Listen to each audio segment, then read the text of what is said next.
नर्मदे हर. आम्ही आता निघालो नर्मदा परिक्रमा करायला. आता आधी हडपसर स्टेशनला जाणार. ही बॅग अशी पाठीला अडकवणार आणि ही मैयाच्या पूजेचं सामान आहे. हे अशी पुढं अडकवणार आणि ही पाठीला अडकवणार मागं.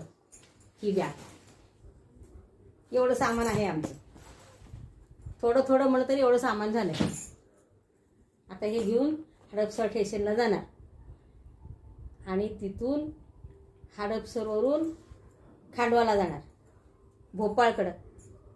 मग तिथून ओंकारेश्वर जाणार आणि तिथून आमचा पायी प्रवास चालू होणार आहे.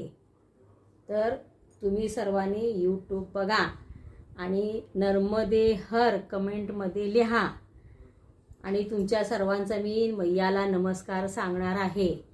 माझ्या चॅनलवर जे जे आहेत त्यांना सगळ्यांना नमस्कार सांगणार आहे मैयाला तुमचा सगळ्यांचा.